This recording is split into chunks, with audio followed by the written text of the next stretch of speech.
რუხი მგლებთან შედარებით ისინი უფრო დიდი იყვნენ. ისინი ნადირობდნენ მამონტებზე, აქლემებზე და უზარმაზარ ზარმაცებზე. გარდა ამისა, მათი ნაგბენი ყველაზე ძლიერი იყო მათ წონის კატეგორიაში მხოლოდ ყველა ცხოველს შორის.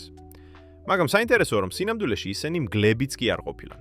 ეს ისტორია ეხება დაიერ მგელს, იგივე საზარელ მგელს. არსებას, რომელიც ბევრად უფრო საიდუმლოებით მოცული, ძლიერი და შემაშინებელია, ვიდრე ის, როგორადაც დღეს ვიცნობთ. მეცნიერთათვის დაიერ მგლები ცნობილია 1850-იანი წლებიდან, როდესაც მთელ შეერთებულ შტატებში აღმოაჩინეს ამ ოდესღაც არსებული გიგანტური მგლის ნაშთები. თავდაპირველად პალეონტოლოგებს ეგონათ, რომ ისინი იმავე გვარს ეკუთვნოდნენ, რასაც ძაღლები, კოიოტები, მელები და მგლები. ამიტომ სახელად ქანის დირუს მიენიჭათ. მალევე სახელი შეიცვალა და გახდა ანოზიან დირუს, რაც საზარელ მგელს ნიშნავს. მაგრამ რეალურად მიუხედავად სახელისა, იგი ნამდვილი მგელი არ ყოფილა. 2021 წელს ჩატარებულმა დნმ-ის კვლევამ მოულოდნელი შედეგი გამოავლინა. დაიერ მგელი და თანამედროვე მგელი ერთმანეთთან ახლოსაც კი არ არიან დაკავშირებულნი. ისინი განახლებული კლასიფიკაციით ანოზიან დირუსის სახეობა ჩაითვალნენ, რადგან მათი ხაზები ერთმანეთისგან 5.7 მილიონ წელზე ბევრად ადრე გაიყო. გასაოცარია, მაგრამ დაიერ მგლის ყველაზე ახლო თანამედროვე ნათესავი რუხი მგელი კი არა, აფრიკული შაკალია, იგივე jackal. სიმაღლით, სხეულის აგებულებითა და პროპორციებით დაიერ მგელი მეტად მგელს გავდა ვიდრე შაკალს, მიუხედავად იმისა, რომ ნათესაურად მათთან თითქმის არანაირი კავშირი არ ჰქონდა. კონვერგენტული ევოლუცია. ეს არის პროცესი, როცა სრულიად ერთმანეთთან არადაკავშირებული სახეობები მსგავს თავისებურებებს იძენენ ერთნაირი გარემო პირობების გამო. ამ მსგავსებას ამყარებს ისიც, რომ დაიერ მგელი და რუხი მგელი ჩრდილოეთ ამერიკაში ათასობით წლის განმავლობაში ერთად ცხოვრობდნენ. მას ბევრი საერთო ჰქონდა რუხ მგელთან, თუმცა ისინი გაცილებით უფრო საშიშად გამოიყურებოდნენ. უბრალოდ დიდები კი არა, მართლაც უზარმაზარნი იყვნენ. ზოგიერთი ინდივიდი საშუალოდ 70-მდე კილოგრამზე მეტსაც კი იწონიდა. შეფასებების მიხედვით ყველაზე დიდი დაიერ მგელი შეიძლება 110 კილოგრამს იწონიდა. თუმცა ჩონჩხის სტრუქტურა შეუძლებელს ხდის ამაზე ბევრად უფრო დიდი მასის არსებობას. დადასტურებული მონაცემებით ერთ-ერთი უმსხვილესი ძაღლისებრი არსებაა, რაც კი ოდესმე არსებობდა და რომ იგი ნამდვილი მგელი ყოფილიყო, კანიდების ყველაზე დიდ წარმომადგენლად ჩაითვლებოდა.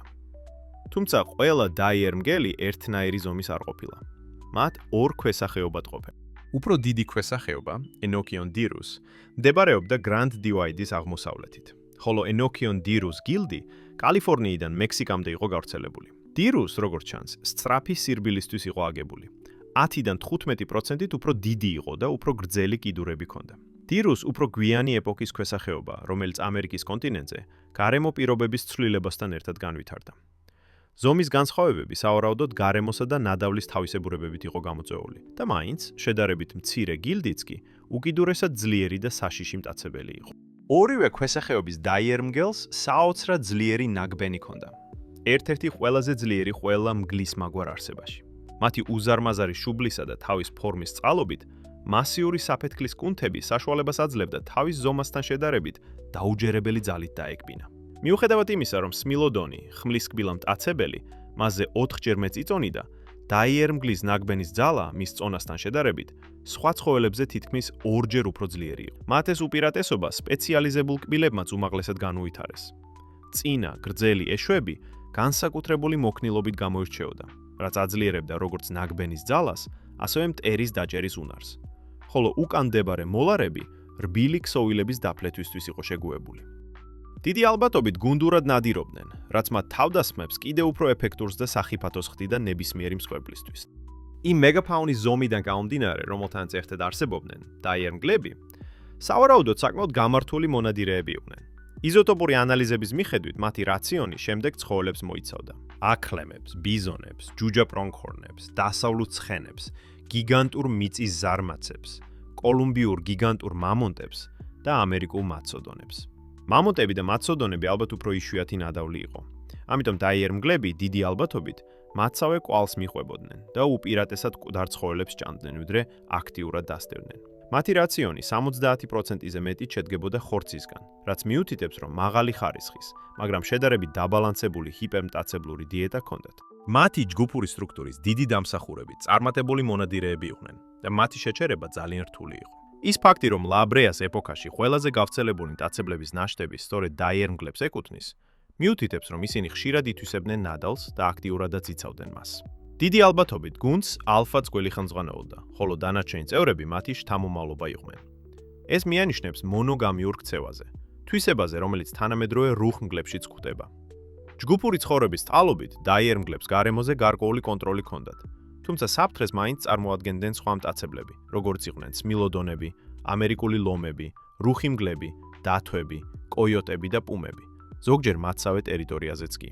რადგან ეს მტაცებლები ერთი და იმავე ნადავლზე მეტოქეობდნენ, დაიერმგლებს დიდი ალბათობით სწრაფად და დიდი რაოდენობით ჭამა უხდებოდათ, რათა მოწინააღმდეგეებს საკვები არ მოეპარათ. დაახლოებით 9000 წლის წინ დაიერმგლები გადაშენდნენ, მიუხედავად მათი ძალისა და გამძლეობისა.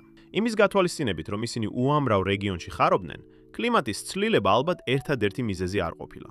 მათი გაქრობის ერთ-ერთ მიზეზად შესაძლოა კვატერნული გადაშენების მოვლენა ჩაითვალოს, რომელმაც მრავალი მეგაფაუნა გაანადგურა და დაიერმგლებს საკმარისი ნადავლი აღარ დაუტოვა, რათა მათ ხორცით მდიდარი რაციონი შეენარჩუნებინათ. თუმცა გენეტიკური ინჟინერიის თანამედროვე მიღწევების წყალობით დაიერმგელი შესაძლოა სრულიად დაკარგული აღარ იყოს. 2024 წლის ბოლოს და 2025 წლის დასაწყისში დაიბადა გენეტიკურად შეცვლილი 3 ნაცრისფერი მგლის ლეკვი: რომულუსი, რემუსი და ხალისი, რომელთა მიზანიც მათი პრეისტორიული წინაპრების გარეგნობის გამეორება იყო. ეს მგლები კომპანია Colossal Biosciences-მა შექმნა 14 გენეტიკური მოდიფიკაციით, რათა გამოეხადათ 20 მახასიათებელი, რომლებიც დაიერმგლებს ახასიათებდათ. მათ შორის უფრო დიდი სხეული, განიერი ქალა და უფრო ღია ფერი. თუმცა ისინი ნამდვილი დაიერმგლები მაინც არ არიან. გენეტიკურად კვლავ იმავე სახეობას, ქანის ლუპუსს, ანუ რუხ მგელს ეკუთვნის. უბრალოდ გარეგნულად გვანან გადაშენებულ მტაცებელს. მიუხედავად ძლიერი ვიზუალური მხარის და პოპულარული ინტერესის, მკვლევრები, მაგალითად ჯული მეჩანი, ხაზს უსვამენ, რომ დაიერმგელი სრულიად განსხვავებული ევოლუციური ტოტია, რომელიც რუხ მგელს დაახლოებით 6 მილიონი წლის წინ გამოეყო. ამ ინოვაციამ ეთიკური დებატებიც გააჩინა.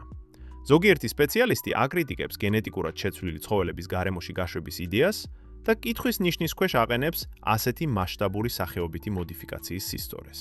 მიუხედავად იმისა, რომ რომულუსი, რემუსი და ხალისი გარეგნულად დაიერმგლებს გვანან, ისინი თანამედროვე გენეტიკური პროექტებია და არა გადაშენებული მტაცებლის ნამდვილი აღდგენა.